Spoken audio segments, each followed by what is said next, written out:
তীব্র বেগে ধেয়ে আসা ক্ষীরগঙ্গা নদীর জল এবং সঙ্গে বয়ে আসা বড় পাথর আর কাদার স্রোতের প্রভাবে কার্যত নিশ্চিহ্ন হয়ে গিয়েছে উত্তর কাশীর ধরালি গ্রামের বিস্তীর্ণ অংশ। ব্যাপক ক্ষতি হয়েছে হশিল উপত্যকা সংলগ্ন অঞ্চলে। মঙ্গলবার এই ভয়াবহ ঘটনার এক ঝলক মোবাইল ক্যামেরায় বন্দী করেছিলেন প্রত্যক্ষদর্শীদের কেউ কেউ। মুহূর্তে সামাজিক যোগাযোগ মাধ্যমে ছড়িয়ে পড়ে সেই দৃশ্য। স্থানীয় বাসিন্দারা জানিয়েছেন, গ্রামের বহু বাড়ি, হোটেল এবং হোমস্টে ওই ফ্লাশ ফ্লাড বা আকস্মিক বন্যায় ভেসে গেছে।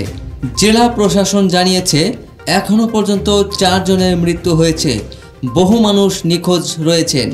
মৃতদের সংখ্যা বাড়তে পারে বলে আশঙ্কা প্রকাশ করা হয়েছে।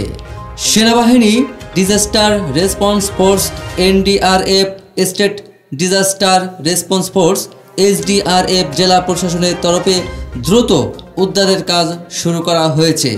জেলা প্রশাসন জানিয়েছে, গত কয়েকদিন ধরেই উত্তরাখণ্ডে বৃষ্টিপাত হচ্ছিল। তারই মাঝে মঙ্গলবার মেঘভাঙা বৃষ্টি দেখা যায়, যার জেরে এই বিপর্যয়। প্রশ্ন আসতে পারে, ক্লাউড বাস্ট বা মেঘভাঙা বৃষ্টি আসলে কি এবং কেন এটা হয়? আবহাওয়া অধিদপ্তরের তথ্য অনুযায়ী কোনো ছোট এলাকায় 1 থেকে 10 কিলোমিটার বিস্তৃত 1 ঘন্টায় 10 সেন্টিমিটার বা তার বেশি বৃষ্টিপাত হলে সেই ঘটনাকে ক্লাউড বাস্ট বা মেঘভাঙা বলে চিহ্নিত করা হয়।